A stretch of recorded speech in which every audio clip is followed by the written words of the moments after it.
Iran ಹಾಗೇನೆ America Israel ನಡುವಿನ ಯುದ್ಧದ ವಿಚಾರದಲ್ಲಿ ಏನೆಲ್ಲ ಪರಿಣಾಮಗಳು ಸಮಸ್ಯೆಗಳು ಉಂಟಾಗ್ತಾ ಇದೆ ಅನ್ನೋದು. ಈಗಾಗಲೇ ಇರಾನ್ ವಿರುದ್ಧ ಅಮೆರಿಕ ಹಾಗೂ ಇಸ್ರೇಲ್ ಆರಂಭ ಮಾಡಿದಂತಹ ಯುದ್ಧ 1 ತಿಂಗಳು ಪೂರೈಸಿದೆ. ಸರ್ವೋಚ್ಚ ನಾಯಕ ಅಯತೊಲ್ಲಾ ಅಲಿ ಖಮೇನಿಯ ಹತ್ಯೆ ಬಳಿಕ ಯುದ್ಧ ಮುಗಿದು ಹೋಗುತ್ತೆ ಅಂತ ಭಾವಿಸಿದಂತಹ ಅಮೆರಿಕದ ನಂಬಿಕೆಯೂ ಹುಸಿಯಾಗಿದೆ. ಯುದ್ಧ ಮುಗಿತಿಲ್ಲ, ಪರಿಣಾಮಗಳು ಮಾತ್ರ ಘನಘೋರವಾಗಿದೆ. ಶಾಂತಿ ಮಾತುಕತೆ, ಕದನ ವಿರಾಮ, ಈ ಎಲ್ಲಾ ವಿಚಾರಗಳು ಕೇವಲ ಪದಗಳಿಗೆ ಮಾತ್ರ ಸೀಮಿತವಾಗಿದೆ. ಇದರಿಂದಾಗಿ ದೇಶ, ನಮ್ಮ ರಾಜ್ಯದಲ್ಲೂ ಕೂಡ ಪ್ರತಿನಿತ್ಯ ಗೋಳು, ಸಂಕಷ್ಟ, ಕಣ್ಣೀರು. ಇದುವೇ ಪಂಚಾಯಿತಿಯ ಮೊದಲ ಸ್ಟೋರಿ, ಯುದ್ಧ ಕಣ್ಣೀರು. ಈ ಯುದ್ಧದಿಂದಾಗಿ ಕಣ್ಣೀರು ನಮಗೆ ಆಗ್ತಾ ಇದೆ. ಯಾಕಂತ ಹೇಳಿದ್ರೆ ಕೇವಲ ನಮಗೆ ಮಾತ್ರ ಅಲ್ಲ, ಆಲ್ಮೋಸ್ಟ್ ಎಲ್ಲಾ ದೇಶಗಳಿಗೂ ಕೂಡ ಇದರಿಂದ ಸಾಕಷ್ಟು ಸಮಸ್ಯೆಗಳು ಆಗ್ತಾ ಇದೆ. ಈಗಾಗಲೇ ಟ್ರಂಪ್ ಎಚ್ಚರಿಸಿದ್ರು ಕೂಡ ಇರಾನ್ ಕ್ಯಾರೆ ಅಂತ ಇಲ್ಲ. ಇಸ್ರೇಲ್ ಮೇಲೆ ಇರಾನ್ ಮೇಲೆ ಇಸ್ರೇಲ್ ಪ್ರತಿನಿತ್ಯ ದಾಳಿ ಮಾಡಿ ಸಾವು ನೋವುಗಳಿಗೆ ಕಾರಣ ಆಗ್ತಾನೆ ಇದೆ. ಅರ್ಧ ಇಸ್ರೇಲ್ನನ್ನೇ ಕತ್ತಲೆಗೆ ತಳ್ಳಿದೆ ಇರಾನ್. ಇವತ್ತಿಗೆ ಯುದ್ಧ ಶುರುವಾಗಿ 31 ದಿನವಾಗಿದ್ರೂ ಕೂಡ ತಣ್ಣಗಾಗುವಂತಹ ಯಾವ ಲಕ್ಷಣಗಳು ಕೂಡ ಕಾಣಿಸ್ತಾ ಇಲ್ಲ. ಅಷ್ಟರ ಮಟ್ಟಿಗೆ ಘನಘೋರ ಯುದ್ಧ ನಡೀತಾ ಇದೆ. ಪ್ರತಿಯೊಂದು ದೃಶ್ಯವೂ ಕೂಡ ಭಯಾನಕವಾಗಿದೆ, ಜೊತೆಗೆ ಅಷ್ಟೇ ಚಿಂತಾಕ್ರಾಂತವನ್ನಾಗಿಸುತ್ತೆ. ಆದರೆ ರಕ್ತ ಕ್ರಾಂತಿಯ ಈ ಯುದ್ಧದಿಂದ ಇಡೀ ಜಗತ್ತೇ ತಲ್ಲಣಿಸಿ ಹೋಗ್ತಾ ಇದ್ರೂ ಕೂಡ ಈ ದೇಶಗಳಿಗೆ ಮಾತ್ರ ಏನೂ ಆಗ್ತಾ ಇಲ್ಲ. ಆದರೆ ಟ್ರಂಪ್ ಮಾತ್ರ ವಾರ್ನಿಂಗ್ ಅನ್ನ ಕೊಟ್ಟಿದ್ದಾರೆ ಇರಾನ್ಗೆ. ವಾರ್ನಿಂಗ್ ಕೊಟ್ಟರು ಕೂಡ ಇರಾನ್ ನನಗೂ ಅದಕ್ಕೂ ಸಂಬಂಧ ಇಲ್ಲ ಅನ್ನುವಂತಹ ರೀತಿಯಲ್ಲಿ ಕ್ಯಾರೆ ಮಾಡ್ತಿಲ್ಲ. ನಮ್ಮ ಜೊತೆ ಯಾವುದೇ ಮಾತುಕತೆಗೆ ಅಮೆರಿಕ ಬಂದಿಲ್ಲ ಅಂತ ಇರಾನ್ ಹೇಳ್ತಾನೆ ಇದೆ.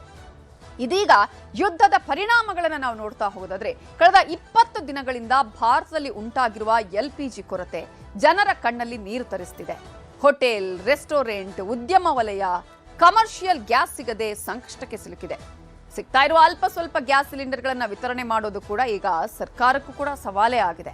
ಇವೆಲ್ಲದರ ಮಧ್ಯೆ ಹೊಸ ಸಮಸ್ಯೆ ಕೂಡ ಹುಟ್ಕೊಂಡಿದೆ. ಅದುವೇ ಬಾಡಿಗೆ ಜಾಸ್ತಿ ಮಾಡ್ತೀವಿ ಅಂತ ಹೇಳಿ ಮನೆ ಮಾಲೀಕರು ಬಾಡಿಗೆದಾರರ ಮೇಲೆ ಇದೀಗ ಬಾಡಿಗೆ ಜಾಸ್ತಿಯ ಒಂದು ಹೊರೆಯನ್ನ ಹೊರಿಸ್ತಾ ಇದ್ದಾರೆ. ಇದರಿಂದಾಗಿ ರಕ್ತಪಾತ ಕೂಡ ಆಗಿದೆ. ಆದ್ರೆ ಈ ಎಲ್ಲಾ ಸಮಸ್ಯೆಗಳಿಗೆ ಪರಿಹಾರ ಕಂಡುಕೊಳ್ಳೋದು ಹೇಗೆ ಅನ್ನೋದೇ ಸರ್ಕಾರಕ್ಕೆ ದೊಡ್ಡ ಸವಾಲಾಗಿದೆ. ಈ ಎಲ್ಲ ಸಂಕಷ್ಟಗಳ ಮಧ್ಯೆ ಒಂದು ಆಶಾದಾಯಕ ಭಾವನೆ ಅಂತ ಹೇಳಿದ್ರೆ, ಭಾರತದತ್ತ 2 ಗ್ಯಾಸ್ ಟ್ಯಾಂಕರ್ ಬರ್ತಾ ಇದ್ದು ಸಮಸ್ಯೆಗೆ ಪರಿಹಾರದ ನಿರೀಕ್ಷೆ ಕೂಡ ಇದೆ. ಇವೆಲ್ಲದರ ಬಗ್ಗೆ ಕಂಪ್ಲೀಟ್ ಆಗಿ ನಿಮಗೆ ವರದಿಯಲ್ಲಿ ನಾವು ತೋರಿಸ್ತಾ ಹೋಗ್ತೀವಿ. ಇನ್ನು ಪಂಚಾಯಿತಿಯ 2ನೇ ಸ್ಟೋರಿಯನ್ನ ನೋಡೋಣ. ಚಿನ್ನಸ್ವಾಮಿಗೆ ಸರ್ಜರಿ. ಏನಪ್ಪಾ ಚಿನ್ನಸ್ವಾಮಿಗೆ ಸರ್ಜರಿ? ಒಂದೇ ಒಂದು ಆಲ್ರೆಡಿ ಈಗಾಗಲೇ ಮ್ಯಾಚೇ ಮುಗ್ದು ಹೋಗಿದೆಯಲ್ಲ, ಇನ್ಯಾವ ಸರ್ಜರಿ ಅನ್ನುವಂತಹ ಪ್ರಶ್ನೆ ನಿಮ್ಮಲ್ಲಿ ಇರಬಹುದು. ಆದರೆ RCB ವಿಜಯೋತ್ಸವದ ಕಾಲ್ತುಳಿತದ ಬಳಿಕ ಎಚ್ಚೆತ್ತ ರಾಜ್ಯ ಸರ್ಕಾರ ಸ್ಟೇಡಿಯಂನಲ್ಲಿ ಕೆಲ ಮಾರ್ಪಾಡು ಮಾಡೋದಕ್ಕೆ ಇದೀಗ ನಿರ್ಧಾರವನ್ನ ಕೈಗೊಂಡಿದೆ. ಆ ಕಾರಣಕ್ಕಾಗಿಯೇ KSCA ಪದಾಧಿಕಾರಿಗಳ ಜೊತೆಗೆ DCM DK ಶಿವಕುಮಾರ್ ಅವರು ಇವತ್ತು ಸಭೆಯನ್ನ ಮಾಡಿದ್ರು. ಅದರಲ್ಲಿ ಪ್ರಮುಖವಾಗಿ ಕ್ರೀಡಾಂಗಣದ ಸಾಮರ್ಥ್ಯವನ್ನು ಹೆಚ್ಚಳ ಮಾಡಬೇಕು ಅಂತ. ಇದೇ ದೊಡ್ಡ ಒಂದು ಸಮಸ್ಯೆ ಇರುವಂಥದ್ದು. ಇಲ್ಲಿ ಸಾಮರ್ಥ್ಯಕ್ಕೆ ತಕ್ಕ ಹಾಗೆ ಅಥವಾ ಈ ಒಂದು ಕ್ರೀಡಾಂಗಣದಲ್ಲಿ ಸಾಮರ್ಥ್ಯ ಕಡಿಮೆ ಇದೆ ಅನ್ನುವಂತಹ ಮಾತುಗಳು ಕೂಡ ಇದೆ. ಹಾಗಾಗಿ ಆ ಒಂದು ಕ್ರೀಡಾಂಗಣದ ಸಾಮರ್ಥ್ಯ ಹೆಚ್ಚಳದ ಜೊತೆಗೆ ಹಲವು ಬದಲಾವಣೆ ಆಗಬೇಕು. ಜೊತೆಗೆ ನಿಮ್ಗೆಲ್ಲರಿಗೂ ಕೂಡ ಗೊತ್ತಿದೆ, ಸೆಷನ್ನಲ್ಲಿ ದೊಡ್ಡ ಮಟ್ಟದಲ್ಲಿ ಯಾವೆಲ್ಲ ವಿಚಾರಗಳು ಚರ್ಚೆ ಆಗಬೇಕಿತ್ತು ಅದನ್ನ ಹೊರತುಪಡಿಸಿ ಟಿಕೆಟ್ದೇ ಶಾಸಕರುಗಳಿಗೆ, ಸಚಿವರುಗಳಿಗೆ ದೊಡ್ಡ ಟೆನ್ಷನ್ ಇದ್ದಿದ್ದು, ಬೇರೆ ಯಾವ ಸಮಸ್ಯೆಗಿಂತಲೂ. ಸೊ ಈಗ ಆ ವಿಚಾರನೂ ಕೂಡ ಇವತ್ತು DCM DK ಶಿವಕುಮಾರ್ ಮಾತಾಡಿದ್ದಾರೆ. ಶಾಸಕರಿಗೆ ತಲಾ 3 ಟಿಕೆಟ್ ಕೊಡೋದಕ್ಕೆ ಕೊನೆಗೂ KSCA ಒಪ್ಪಿಗೆಯನ್ನು ಕೂಡ ಕೊಟ್ಟಿದೆ. ಇಂತಹ ಸಂದರ್ಭದಲ್ಲಿ ದೊಡ್ಡ ಮಟ್ಟದ ಆಕ್ರೋಶ ಕೂಡ ವ್ಯಕ್ತ ಆಗಿದೆ. ಈ ರೀತಿಯಾಗಿ ಜನಪ್ರತಿನಿಧಿಗಳು ಟಿಕೆಟ್ ಬೇಕು ಅಂತ ಹೇಳಿ ಬೇಡಿಕೆ ಇಡುವುದು, ಡಿಮ್ಯಾಂಡ್ ಮಾಡುವಂಥದ್ದು, ಅದರ ಜೊತೆಗೆ ಈ ರೀತಿಯಾಗಿ ಬೆಗ್ ಮಾಡೋದು ಸರಿನಾ ಸ್ವಾಮಿ ಅಂತ ಜನಸಾಮಾನ್ಯರು ಪ್ರಶ್ನೆಯನ್ನ ಕೇಳ್ತಾ ಇದ್ದಾರೆ. ಈ ವಿಚಾರದ ಬಗ್ಗೆ ಕೂಡ ಸಂಪೂರ್ಣವಾದ ಮಾಹಿತಿಯನ್ನು ಕೊಡ್ತೀವಿ. ಏನೆಲ್ಲ ಸರ್ಜರಿಯ ಅಗತ್ಯತೆ ಇದೆ ಅನ್ನೋದರ ಬಗ್ಗೆ.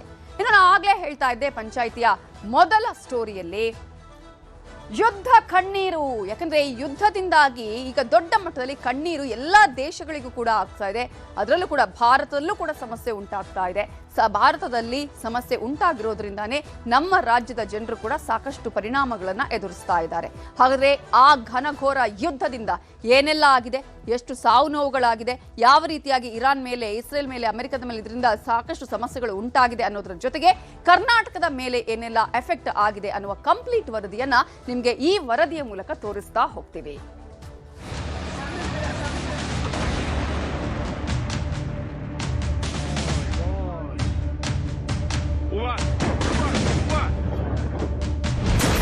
ಒಪ್ಪಂದವೋ ಯುದ್ಧನೋ ಬೇಗ ಡಿಸೈಡ್ ಮಾಡಿ, ಇಲ್ಲದಿದ್ರೆ ಎಲ್ಲವೂ ಸರ್ವನಾಶ ಮಾಡ್ತೀವಿ, ಎಚ್ಚರ. ಅಮೆರಿಕ ಅಧ್ಯಕ್ಷ ಡೊನಾಲ್ಡ್ ಟ್ರಂಪ್ ಇರಾನ್ಗೆ ಇವತ್ತು ಕೊಟ್ಟಿರುವ ಕೊನೆ ಎಚ್ಚರಿಕೆ ಸಂದೇಶ ಇದು. ಅಮೆರಿಕದ ಒಂದೊಂದು ಏಟಿಗೂ ಇರಾನ್ ಸೇನೆ ತಿರುಗೇಟು ಕೊಡ್ತಾನೇ ಇದೆ. ಇಸ್ರೇಲ್ ಮೇಲೆ ಹಾಕ್ತಿರೋ ಕ್ಷಿಪಣಿಗಳು ಊರೂರನ್ನೇ ಧ್ವಂಸ ಮಾಡುತ್ತಿದೆ. ಇರಾನ್ಗೆ 15 ಷರತ್ತುಗಳನ್ನ ಹಾಕಿದ್ದ ಟ್ರಂಪ್ 2 ಸಲ ಅವಧಿ ವಿಸ್ತರಿಸಿದ್ರೂ ಇರಾನ್ ಕ್ಯಾರೆ ಅಂತಿಲ್ಲ. ನೀನು ಅಮೆರಿಕಾಗಷ್ಟೇ ಅಧ್ಯಕ್ಷ, ನಮಗಲ್ಲ ಅನ್ನೋ ಸಂದೇಶವನ್ನೂ ಟ್ರಂಪ್ಗೆ ಕಳಿಸಿದೆ. ಹೀಗಾಗಿ ಕೆರಳಿ ಕೆಂಡವಾಗಿರುವ ಟ್ರಂಪ್ ಸಂಜೆಯಷ್ಟೇ ಇರಾನ್ಗೆ ಡೆಡ್ಲೈನ್ ಮೆಸೇಜ್ ರವಾನಿಸಿದ್ದಾರೆ. ಇರಾನ್ನಲ್ಲಿ ನಮ್ಮ ಮಿಲಿಟರಿ ಕಾರ್ಯಾಚರಣೆಗಳನ್ನು ಕೊನೆಗೊಳಿಸಲು ಅಮೆರಿಕ ಗಂಭೀರ ಚರ್ಚೆಯಲ್ಲಿದೆ. ಆದರೆ ಇರಾನ್ ಒಪ್ಪಂದಕ್ಕೆ ಬರದಿದ್ರೆ ನಾಶವಾಗಲಿದೆ. ಹಾರ್ಮುಜ್ ಜಲಸಂಧಿಯನ್ನ ತಕ್ಷಣವೇ ವ್ಯವಹಾರಕ್ಕೆ ಮುಕ್ತಗೊಳಿಸದಿದ್ರೆ ನಾವು ಇರಾನ್ನಲ್ಲಿ ವಾಸ್ತವ್ಯ ಹೂಡ್ತೀವಿ. ಇರಾನ್ನ ಎಲ್ಲ ವಿದ್ಯುತ್ ಉತ್ಪಾದನಾ ಸ್ಥಾವರಗಳನ್ನು ಉಡಾಯಿಸ್ತೀವಿ. ತೈಲ ಬಾವಿಗಳನ್ನು ಸ್ಫೋಟಿಸುತ್ತೇವೆ. ಖಾರ್ಗ್ ದ್ವೀಪದಲ್ಲಿರುವ ಎಲ್ಲ ಉಪ್ಪು ನೀರಿನ ಸಂಸ್ಕರಣಾ ಸ್ಥಾವರಗಳನ್ನು ಸಂಪೂರ್ಣವಾಗಿ ನಾಶ ಮಾಡ್ತೀವಿ. ನಮ್ಮ ಸೈನಿಕರು ಮತ್ತು ಇತರರನ್ನ ಕೊಂದವರ ಮೇಲೆ ಇದು ಪ್ರತೀಕಾರ ಆಗಿರುತ್ತೆ, ಎಚ್ಚರ.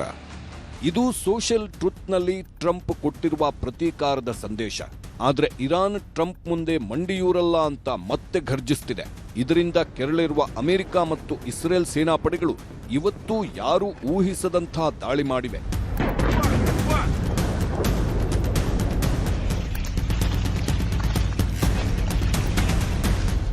ಈ ದೃಶ್ಯ ನೋಡಿ, ಸಾವಿನ ಕ್ಷಿಪಣಿ ದಾಳಿಗೆ ಊರೂರೇ ಹೇಗೆ ಆಹುತಿಯಾಗಿ ಹೋಗ್ತಿದೆ. ಒಂದೇ ಜಾಗದಲ್ಲಿ ಹಾಕ್ತಿರೋ 10 ಬಾಂಬ್ಗಳು ಇಡೀ ನಗರವನ್ನ ಹೇಗೆ ನರಕ ಕೂಪಕ್ಕೆ ತಳ್ಳುತ್ತಿದೆ ಅಂತ. ಬೆಂಕಿಯುಂಡೆಗಳ ಮಧ್ಯೆ ಸಿಲುಕಿದವರು ಸ್ಮಶಾನ ಸೇರ್ತಿದ್ರೆ ನಿರ್ನಾಮವಾದ ಕಟ್ಟಡಗಳ ಧೂಳು ಊರೂರನ್ನೇ ನುಂಗುತ್ತಾ ಯುದ್ಧದ ಭೀಕರತೆಯನ್ನ ಸಾರಿ ಸಾರಿ ಹೇಳುತ್ತಿದೆ. ಟೆಹರಾನ್ ನಗರದ ಮೇಲೆ ಅಮೆರಿಕ ಇಸ್ರೇಲ್ ಹಾಕಿದ ಕ್ಷಿಪಣಿ ದಾಳಿಯನ್ನ ನಾಗರಿಕರೊಬ್ಬರು ಸೆರೆ ಹಿಡಿದಿದ್ದಾರೆ. ನಾಗರಿಕ ಮೂಲಸೌಕರ್ಯಗಳ ವ್ಯವಸ್ಥಿತ ನಾಶ ಮತ್ತು ಸ್ಪಷ್ಟ ಸಾಮೂಹಿಕ ಹತ್ಯೆಗಳಾಗಿವೆ ಅನ್ನೋದಕ್ಕೆ ಈ ದೃಶ್ಯವೇ ಸಾಕ್ಷಿ.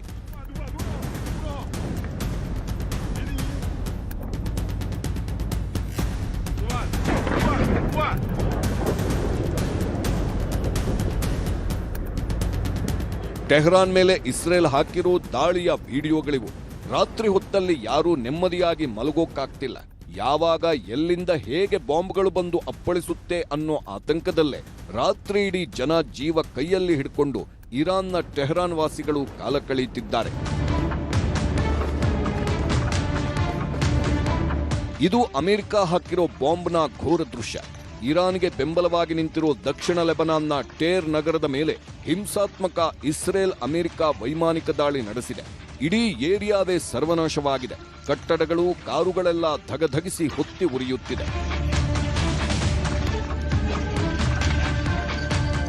ಅಮೆರಿಕ ಮತ್ತು ಇಸ್ರೇಲ್ ಸೇನಾಪಡೆಗಳು ದಾಳಿ ಯಾವ ಮಟ್ಟಿಗೆ ತಲುಪಿದೆ ಎಂದ್ರೆ ಉತ್ತರ ಇರಾನ್ನಲ್ಲಿರುವ ಅಮೋಲ್ ನಗರದ ಕಲ್ಲೇಹ್ ಡೈರಿಯನ್ನು ಧ್ವಂಸ ಮಾಡಿವೆ.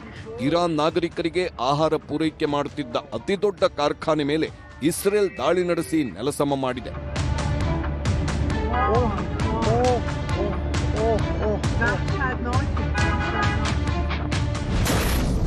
ಟ್ರಂಪ್ ಎಚ್ಚರಿಸಿದ್ರೂ ಕ್ಯಾರೆ ಎನ್ನದ ಇರಾನ್, ಅರ್ಧ ಇಸ್ರೇಲನ್ನೇ ಕತ್ತಲೆಗೆ ತಳ್ಳಿದ ಇರಾನ್, ಇಸ್ರೇಲ್ ರಾಜಧಾನಿಯನ್ನೇ ಇರಾನ್ ಕತ್ತಲೆಗೆ ತಳ್ಳಿದೆ. ಇಸ್ರೇಲ್ನ ಹೈಫಾದಲ್ಲಿರುವ ವಿದ್ಯುತ್ ಸ್ಥಾವರವನ್ನ ಬ್ಯಾಲಿಸ್ಟಿಕ್ ಕ್ಷಿಪಣಿ ಮೂಲಕ ಸ್ಫೋಟಿಸಿದೆ. 828 ಮೆಗಾವ್ಯಾಟ್ ಸಾಮರ್ಥ್ಯವಿರುವ ಈ ವಿದ್ಯುತ್ ಸ್ಥಾವರ ನಾಶವಾಗಿ ಹೋಗಿದೆ. ಇದರಿಂದ ಇಸ್ರೇಲ್ನ ಅರ್ಧದಷ್ಟು ಜನಸಂಖ್ಯೆ ಕತ್ತಲೆಯಲ್ಲಿ ವಾಸಿಸಬೇಕಾದ ದುಸ್ಥಿತಿ ಬಂದಿದೆ.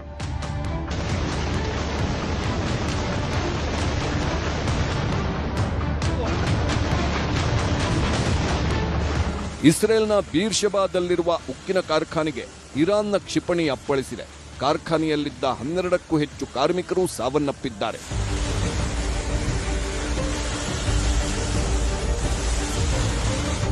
ಈ ದೃಶ್ಯ ನೋಡಿ, ಎಷ್ಟು ಭೀಕರವಾಗಿದೆ. ಇರಾನ್ಗೆ ಬೆಂಬಲವಾಗಿ ನಿಂತಿರುವ ಹೆಜ್ಬುಲ್ಲಾ ಸಂಘಟನೆಯವರು ಇಸ್ರೇಲ್ನ ಸೇನಾ ವಾಹನಗಳನ್ನೇ ಬ್ಲಾಸ್ಟ್ ಮಾಡಿದ್ದಾರೆ. ಲೆಬನಾನ್ಗೆ ಲಗ್ಗೆ ಹಾಕಲು ಬಂದ ಇಸ್ರೇಲ್ ಮತ್ತು ಅಮೆರಿಕ ಸೈನಿಕರಿದ್ದ ವಾಹನವನ್ನೇ ನೆಲಬಾಂಬಿಟ್ಟು ಹೆಜ್ಬುಲ್ಲಾ ಉಡಾಯಿಸಿ ಹಾಕಿದೆ. ಸೇನಾ ವಾಹನದಲ್ಲಿದ್ದ 6 ಸೈನಿಕರು ಈ ಸ್ಫೋಟದಲ್ಲಿ ಸೀದಾ ಸಾವಿನ ಮನೆ ಸೇರಿದ್ದಾರೆ.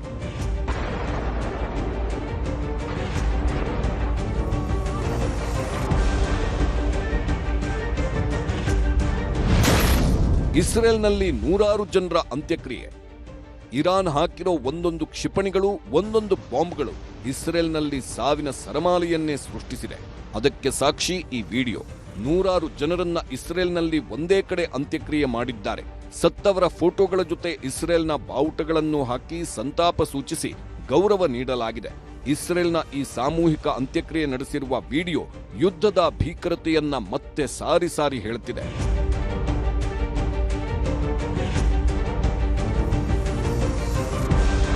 ಹೇಳ್ತಾ ಹೋದ್ರೆ ಈ ಯುದ್ಧದ ಭೀಕರತೆ ಹೇಳೋಕೆ ವರ್ಷ ಬೇಕು. ಇವತ್ತಿಗೆ ಯುದ್ಧ ಶುರುವಾಗಿ 31 ದಿನವಾಗಿದ್ರು ತಣ್ಣಗಾಗೋ ಲಕ್ಷಣಗಳೇ ಕಾಣಿಸ್ತಿಲ್ಲ. ಆದ್ರೆ ರಕ್ತಕ್ರಾಂತಿಯ ಈ ಯುದ್ಧದಿಂದ ಇಡೀ ಜಗತ್ತೇ ತಲ್ಲಣಿಸಿ ಹೋಗ್ತಿರೋದಂತೂ ಸತ್ಯ. ಸಂಕಷ್ಟದ ಮಧ್ಯೆ ಭಾರತದತ್ತ 2 ಗ್ಯಾಸ್ ಟ್ಯಾಂಕರ್. ಭಾರತದಲ್ಲಿ ಮುಂದುವರಿದ LPG ಹಾಹಾಕಾರ. ಕಳೆದ 20 ದಿನಗಳಿಂದ ಭಾರತದಲ್ಲಿ ಉಂಟಾಗಿರೋ LPG ಕೊರತೆ ಜನರ ಕಣ್ಣಲ್ಲಿ ನೀರು ತರಿಸ್ತಿದೆ. ಹೋಟೆಲ್, ರೆಸ್ಟೋರೆಂಟ್, ಉದ್ಯಮ ವಲಯ ಕಮರ್ಷಿಯಲ್ ಗ್ಯಾಸ್ ಸಿಗದೆ ಸಂಕಷ್ಟಕ್ಕೆ ಸಿಲುಕಿದೆ. ಸಿಗ್ತಿರೋ ಅಲ್ಪ ಸ್ವಲ್ಪ ಗ್ಯಾಸ್ ಸಿಲಿಂಡರ್ಗಳನ್ನು ವಿತರಣೆ ಮಾಡೋದು ಕೂಡ ಸವಾಲಾಗಿದೆ. ಯುದ್ಧ ಪೀಡಿತ ಹಾರ್ಮುಜ್ ಜಲಸಂಧಿಯಲ್ಲಿ ಸದ್ಯ 485 ಮಂದಿ ನಾವಿಕರಿರೋ 18 ಇಂಧನ ಹೊತ್ತ ಹಡಗುಗಳು ಸುರಕ್ಷಿತವಾಗಿ ಲಂಗರು ಹಾಕಿವೆ. ಇದರ ನಡುವೆಯೂ 94,000 ಮೆಟ್ರಿಕ್ ಟನ್ LPG ಹೊತ್ತ BWTYR ಮತ್ತು BWELM ಹೆಸರಿನ 2 ಹಡಗುಗಳು ಹಾರ್ಮುಜ್ ಜಲಸಂಧಿಯನ್ನ ಸುರಕ್ಷಿತವಾಗಿ ದಾಟಿವೆ. 2 ಹಡಗುಗಳಿಗೂ ಭಾರತೀಯ ನೌಕಾಪಡೆ ಎಸ್ಕಾರ್ಟ್ ಕೊಟ್ಟಿದ್ದು, ಒಂದು ಹಡಗು ನಾಳೆ ಮುಂಬೈ ಬಂದರು ತಲುಪಲಿದ್ದು, ಮತ್ತೊಂದು ಹಡಗು ಏಪ್ರಿಲ್ 1ರಂದು ನವಮಂಗಳೂರು ಬಂದರು ತಲುಪಲಿವೆ. ಕರ್ನಾಟಕದಲ್ಲಿ ಮುಂದುವರಿದ ಗ್ಯಾಸ್ ಗೋಳು. ಏಜೆನ್ಸಿಗಳ ಮುಂದೆ ಕ್ಯೂ, ಸಿಲಿಂಡರ್ಗಾಗಿ ಪರದಾಟ. ರಾಜ್ಯದಲ್ಲಿ ಹೋಟೆಲ್ ಮಾಲೀಕರ ಗೋಳು ನೋಡೋಕ್ಕಾಗ್ತಿಲ್ಲ. ಕಷ್ಟಪಟ್ಟು ವ್ಯಾಪಾರ ಕುದುರಿಸಿದ್ದ ಹೋಟೆಲ್ ಮಾಲೀಕರು ಈಗ ಗಿರಾಕಿಗಳು ಬಂದರೂ ಊಟ ಕೊಡಲು ಸಾಧ್ಯವಾಗ್ತಿಲ್ಲ. ಮಂಡ್ಯದಲ್ಲೂ ಕಮರ್ಷಿಯಲ್ ಗ್ಯಾಸ್ ಸುತಾರಾಮ್ ಸಿಗ್ತಾನೇ ಇಲ್ಲ ಅಂತಿದ್ದಾರೆ ಮಾಲೀಕರು. ಹೀಗಾಗಿ ಹಲವು ಹೋಟೆಲ್ ಮಾಲೀಕರು ಸೌದೆ ಒಲೆಗಳನ್ನೇ ಗಟ್ಟಿ ಮಾಡಿಕೊಂಡಿದ್ದಾರೆ. ಒಂದು 15 ದಿನದಿಂದ ಸಿಲಿಂಡರ್ಗಳ ಅಭಾವ, ಎಲ್ಲ ಕಡೆನೂ ಕಮರ್ಷಿಯಲ್ ಸಿಲಿಂಡರ್ ಎಲ್ಲೂ ಸಿಗ್ತಾ ಇಲ್ಲ. ಗೃಹ ಬಳಕೆ ಸಿಲಿಂಡರ್ಗಳನ್ನ ನಾವುಗಳು ಯೂಸ್ ಮಾಡಂಗಿಲ್ಲ. ನಮ್ಮ ಹತ್ರ ಇರೋ ಸಿಲಿಂಡರ್ ಅಲ್ಲಿ ಎಲ್ಲರನ್ನೂ ಮ್ಯಾನೇಜ್ ಮಾಡ್ಕೊ ಬಂದಿದ್ದೀವಿ. ಸೌದೆ ಒಲೆಯನ್ನ ಉಪಯೋಗಿಸ್ತಾ ಇದೀವಿ. ನಮ್ಮ ಗೋಡನ್ನಲ್ಲಿ ಸೌದೆ ಒಲೆ ಉಪಯೋಗಿಸ್ತಾ ಇದೀವಿ. ನಾರ್ತ್ ಇಂಡಿಯನ್ ಚೈನೀಸ್ಗೆ ಇರೋ ಸಿಲಿಂಡರ್ ಅಲ್ಲಿ ಮ್ಯಾನೇಜ್ ಮಾಡ್ಕೊತಾ ಇದೀವಿ. ಈಗ ಡಿಮ್ಯಾಂಡ್ ಜಾಸ್ತಿ ಆಗಿದ್ರಿಂದ ಸೌದೆಗಳು ಸಿಗ್ತಾ ಇಲ್ಲ. ಒಣ ಸೌದೆಗಳು ಸಿಗ್ತಾ ಇಲ್ಲ. ಹಸಿ ಸೌದೆಗಳು ಸಿಗುತ್ತೆ. ಹಸಿ ಸೌದೆಗಳು ತಂದು ಯೂಸ್ ಮಾಡೋದಕ್ಕಾಗಲ್ಲ. ಯಾದಗಿರಿಯಲ್ಲಿ ಇಂದಿರಾ ಕ್ಯಾಂಟೀನ್ನಲ್ಲಿ ಸಿಲಿಂಡರ್ ಸಿಗದೆ ಇದ್ದಿದ್ರಿಂದ ಸಿಬ್ಬಂದಿ ಸೌದೆ ಮೊರೆ ಹೋಗಿದ್ದಾರೆ. ನಿತ್ಯವೂ 500ಕ್ಕೂ ಹೆಚ್ಚು ಜನರಿಗೆ ಒಲೆಯಲ್ಲೇ ಅಡುಗೆ ಮಾಡುತ್ತಿದ್ದಾರೆ. ದಕ್ಷಿಣ ಕನ್ನಡದ ಪುತ್ತೂರಿನ ಗಣೇಶ್ ಪ್ರಸಾದ್ ಹೋಟೆಲ್ನಲ್ಲಿ ಇದೇ ಮೊದಲ ಬಾರಿಗೆ ಬ್ಲೋವರ್ ಬಳಸಿ ಕಟ್ಟಿಗೆ ಸ್ಟವ್ ಬಳಕೆ ಮಾಡಲಾಗ್ತಿದೆ. ಪರ್ಯಾಯ ವ್ಯವಸ್ಥೆ ಮಾಡಿಕೊಳ್ಳದೆ ಬೇರೆ ದಾರಿಯಿಲ್ಲ ಅಂತ ಹೋಟೆಲ್ ಮಾಲೀಕರು ಹೇಳುತ್ತಿದ್ದಾರೆ. ಗ್ಯಾಸಿನ ಅಭಾವದಿಂದ ಹೋಟೆಲ್ ಮಾಲೀಕರುಗಳು ಭಾರಿ ಸಮಸ್ಯೆಯನ್ನು ಎದುರಿಸ್ತಾ ಇದ್ದಾರೆ ಮೊನ್ನೆಯಿಂದ. ಹಾಗೆ ಈಗ ನಮ್ಮ ಸ್ನೇಹಿತರು ಇಲ್ಲಿ ಜಾನ್ ಮಾಸ್ಟರ್ ಅಂತಿದ್ದಾರೆ, ಅವರು ನಮ್ಮ ಬಹಳ ಸ್ನೇಹಿತರು. ಹಾಗೆ ಅವರು ಹೇಳಿದ್ರು, ನಿಮ್ಮ ಏನಾದ್ರು ರಕ್ಷೆ ಮಾಡ್ಲಿಕ್ಕೆ ಆಗ್ತದೆ ನೋಡುವ ಅಂತ. ಹಾಗೆ ಅವರು ಬೆಂಗಳೂರಿಗೆ ಅವರ ಸ್ನೇಹಿತರಲ್ಲಿ ಏನೋ ಕಾಂಟ್ಯಾಕ್ಟ್ ಮಾಡಿ ಆ ಒಲೆಯನ್ನು ತರಿಸೋ ಕೆಲಸವನ್ನು ಮಾಡಿದ್ರು. ಮತ್ತೆ ಬ್ಲಾಯರ್ ಅದನ್ನೆಲ್ಲ ಜಾನ್ ಮಾಸ್ಟರ್ ಮಗ ಇದ್ದಾರೆ, ಅವರು ಬಹಳ ಅದನ್ನು ಉತ್ಸಾಹದಿಂದ ಅದನ್ನು ಮಾಡಿಕೊಟ್ಟಿದ್ದಾರೆ. ಹಾಗೆ ಅದು ಇವತ್ತು ನಾವೀಗ 2-3 ಐಟಮ್ ಇದರಲ್ಲಿ ಬೇಯಿಸಿದ್ದೆವು ಬೆಳಿಗ್ಗೆ ಎಲ್ಲ. ಗ್ಯಾಸಿನ ಸಮಸ್ಯೆ ಅಷ್ಟಿದೆ. ಹಾಗಾಗಿ ಧೈರ್ಯದಲ್ಲಿ ಇದನ್ನು ಇವತ್ತು ಚಾಲು ಮಾಡಿದ್ದಾರೆ. ಅದು ಒಂಥರ ಯಶಸ್ವಿ ಕಾಣ್ತಾ ಇದೆ ನಮಗೆ. ಈ ಮಧ್ಯೆ ಸಿಎಂ ಸಿದ್ದರಾಮಯ್ಯ ಅವರನ್ನ ಭೇಟಿಯಾದ ಆಹಾರ ಸಚಿವ KH ಮುನಿಯಪ್ಪ ಹೆಚ್ಚುವರಿ ಸಿಲಿಂಡರ್ ವಿತರಣೆ ಮಾಡಲಾಗ್ತಿದೆ. ಇಂದು ಡೀಲರ್ಗಳಿಗೆ ಸಿಲಿಂಡರ್ ಸಿಕ್ತಿದ್ದು ನಾಳೆ ಹೋಟೆಲ್ಗಳಿಗೆ ಸರಬರಾಜಾಗಲಿದೆ ಅಂದ್ರು. ಇವತ್ತು ಆಯಿಲ್ ಕಂಪನೀಸ್ ಎಲ್ಲಾನು ಆ ಡಿಸ್ಟ್ರಿಬ್ಯೂಟರ್ಸ್ ಯಾರ್ಯಾರಿದ್ದಾರೆ ಅವರು ಕಳಿಸ್ತಾರೆ. ನಾಳೆ ಬೆಳಿಗ್ಗೆಯಿಂದ ಹೋಟ್ಲ್ಸ್ ಯಾರಿದ್ದಾರೆ 17,500 ಅನೌನ್ಸ್ ಮಾಡಿದ್ದೇನಲ್ಲ, ದೇ ವಿಲ್ ಗೆಟ್. ನಾನು ಕೇಂದ್ರ ಸರ್ಕಾರಕ್ಕೆ ಇವತ್ತು ವಿಶೇಷವಾಗಿ ಒಂದು ಮನವಿ ಮಾಡ್ತೀನಿ, ಆಗ್ರಹ ಮಾಡ್ತೀನಿ, ಆದಷ್ಟು ಬೇಗ ಇದನ್ನು ಅಡ್ರೆಸ್ ಮಾಡಬೇಕು. ಯಾಕಂದರೆ ನೀವೇ ಗ್ಯಾಸ್ ಕೊಟ್ಟು ಒಲೆ ಉರಿಸೋದು ನಿಲ್ಲಿಸಿದ್ದೀರಿ, ಎಲೆಕ್ಟ್ರಿಕ್ ಉಪಯೋಗಿಸೋದು ನಿಲ್ಲಿಸಿದ್ದೀರಿ. ಇವತ್ತು ಸಡನ್ನಾಗಿ ವಾಪಸ್ ಬಂದರೆ it is your duty to address these things. ನೀವು ಎಲ್ಲಿಂದ ತರ್ತಿರೋ ಏನೋ ಗೊತ್ತಿಲ್ಲ. ಕಮರ್ಷಿಯಲ್ಲು ಎಷ್ಟು ಸಿಲಿಂಡರ್ ಕೊಟ್ಟರು ನಾವು ಖರ್ಚು ಮಾಡ್ತೀವಿ ಅಂತೇಳಿ ಫೋರ್ಸ್ ಮಾಡಿ ಖರ್ಚು ಮಾಡ್ತಿದ್ದೀವಿ. ಇದ್ದಕ್ಕಿದ್ದಂಗೆ ನೀವಿಲ್ಲ ಅಂತೇಳಿ ಅಂದರೆ you should make an alternate arrangement from other countries, some other ways of. ಪ್ರಧಾನಮಂತ್ರಿಗಳಿಗೂ ಹೇಳ್ತೀನಿ, ಸಂಬಂಧಪಟ್ಟ ಪೆಟ್ರೋಲಿಯಂ ಮಿನಿಸ್ಟರ್ ಕೂಡ ಮನವಿ ಮಾಡ್ತೀನಿ. ಇವಿಷ್ಟು ಹೋಟೆಲ್ಗಳ ಸಮಸ್ಯೆಗಳಾದ್ರೆ ಚಿತ್ರದುರ್ಗದ ಹೊಳಲ್ಕೆರೆ ಪಟ್ಟಣದಲ್ಲಿ ಅಡುಗೆ ಅನಿಲಕ್ಕಾಗಿ ಜನ ಪರದಾಡುತ್ತಿದ್ದಾರೆ. ಗ್ಯಾಸ್ ಏಜೆನ್ಸಿ ಮುಂದೆ ಜನ ಸಾಲುಗಟ್ಟಿ ನಿಂತಿದ್ರು. ಬುಕ್ಕಿಂಗ್ ಮಾಡಿದ್ರೂ ಸಿಲಿಂಡರ್ ತಲುಪದ ಹಿನ್ನೆಲೆ ಜನ ಆಕ್ರೋಶ ಹೊರಹಾಕಿದ್ರು. ಇದು ಒಂದು ರೀತಿ ಸಮಸ್ಯೆಯಾದ್ರೆ ಬೆಂಗಳೂರಿನಂತಹ ನಗರಗಳಲ್ಲಿ ಮತ್ತೊಂದು ರೀತಿ ಸಮಸ್ಯೆ ಎದುರಾಗಿದೆ. ಜೀವನ್ ಭೀಮಾ ನಗರದ ಕೋಡಿಹಳ್ಳಿಯಲ್ಲಿ ಗ್ಯಾಸ್ ರೇಟ್ ಹೆಚ್ಚಾಗಿದೆ ಅಂತ ಮನೆಯ ಬಾಡಿಗೆಯನ್ನು ಹೆಚ್ಚು ಮಾಡಿದ್ರಂತೆ. ಈ ವಿಚಾರಕ್ಕೆ ಮಾರಾಮಾರಿಯೇ ನಡೆದೋಗಿದೆ.